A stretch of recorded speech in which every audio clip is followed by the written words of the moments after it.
Hello, everyone. Welcome back to my YouTube channel.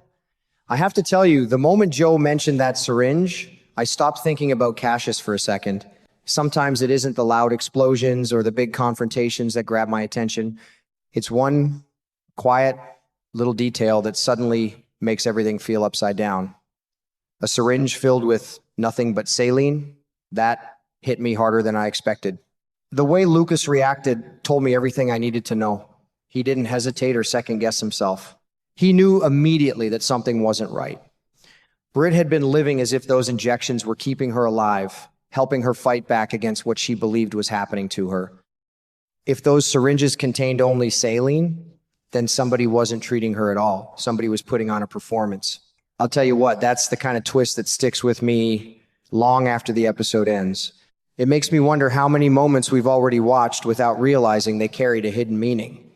Britt wasn't acting like someone making things up. She genuinely believed those injections mattered. Watching someone place that much faith in a treatment that may never have been real is honestly heartbreaking.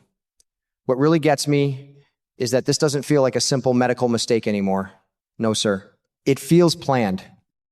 Somebody may have wanted Britt to believe she was desperately sick while quietly making sure she never questioned the so-called treatment. That is a frightening thought. Because once a person believes they have no choice, they're much easier to manipulate. And then my mind goes straight to Britt's Huntington diagnosis. I've been asking myself one question over and over. What if the illness itself isn't the whole truth? What if the diagnosis, the treatment, and the fear were all pieces of the same carefully designed puzzle? General Hospital has surprised me before, but this possibility opens a door that I wasn't expecting at all. The more I think about it, the more I can't ignore the shadow of Faison's cold fusion project hanging over everything. Whenever Faison's name comes into the picture, I stop assuming anything is random. That family has always been surrounded by dangerous experiments, secret agendas, and people willing to sacrifice innocent lives for a larger goal. If Britt became another pawn in that kind of operation, it would explain why so many pieces of her story have never quite fit together. Bless her heart, Britt has spent so much of her life fighting battles that seemed impossible.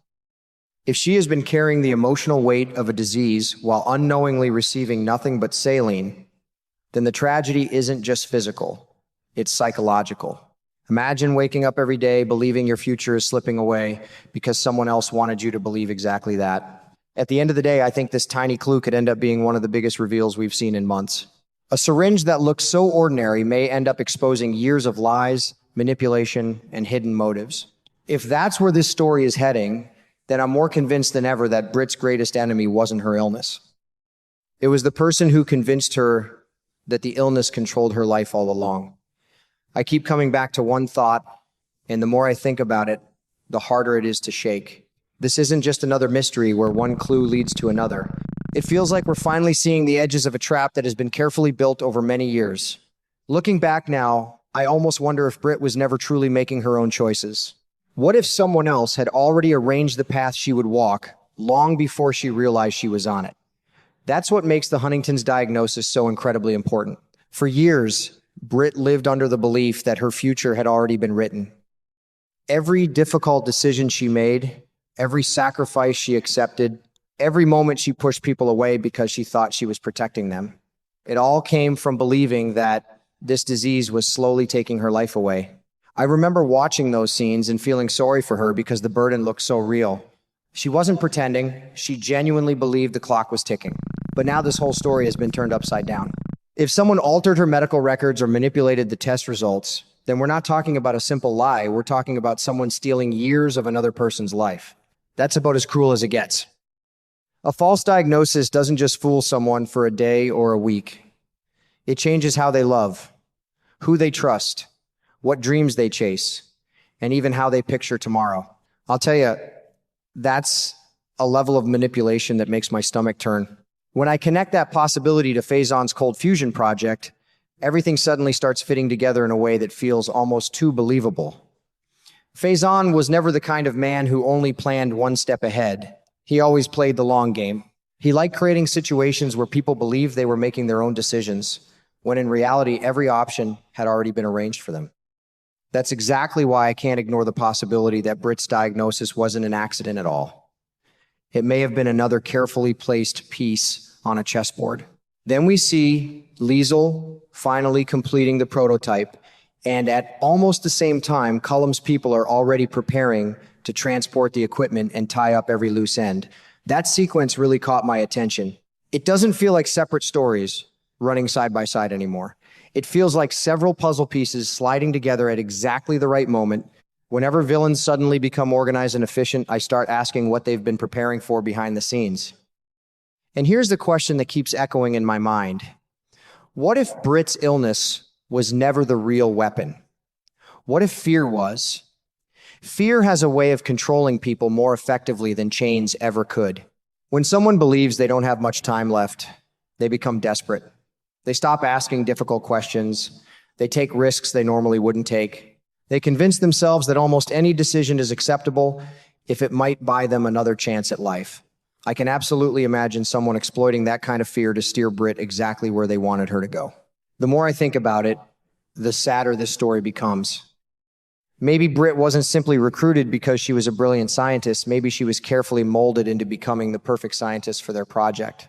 If someone convinced her that she was dying, then every step afterward becomes easier to explain. She would naturally become more willing to cooperate, more willing to stay involved, and more willing to overlook things that normally would have raised red flags. That possibility honestly breaks my heart, because Britt has spent so much of her life trying to survive impossible situations.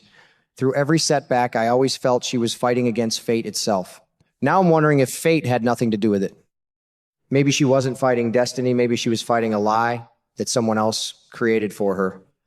That's also why Lucas's reaction stood out to me more than almost anything else in this storyline.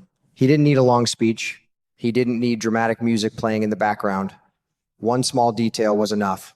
The moment Joe mentioned that the syringe contained only saline, Lucas immediately understood something wasn't adding up. That wasn't the reaction of someone chasing wild theories. That was the reaction of a medical professional who knew Britt well enough to recognize that the evidence completely contradicted the story she'd been living. Sometimes General Hospital tells us more through one person's silence than through 10 pages of dialogue.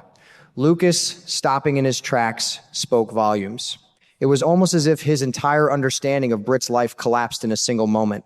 Watching that happen made me stop and rethink everything I'd believed over the past several months. If all of this turns out to be true, then the emotional damage goes far beyond Britt herself. Every person who loved her has also been living inside the same lie. Liesel, Lucas, her friends, everyone who stood beside her believing they were helping her fight Huntington's disease, they may all discover they were manipulated just as thoroughly as Britt was. That kind of betrayal leaves scars that don't disappear overnight. At the end of the day, I don't think this is setting up an ordinary soap opera twist where one secret changes everything for a week before the next story begins. This feels much deeper than that. If Britt never had Huntington's disease and her diagnosis was manufactured to make her useful for Faison's cold fusion project, then we're looking at one of the darkest conspiracies General Hospital has explored in a very long time. It wouldn't simply expose another villain. It would reveal that an entire chapter of Britt's life was built on deception from the very beginning. And if that's the truth waiting around the corner, I honestly believe the biggest shock isn't behind us yet. I think we're only now beginning to understand just how much was stolen from Britt and just how many people will have to answer for it.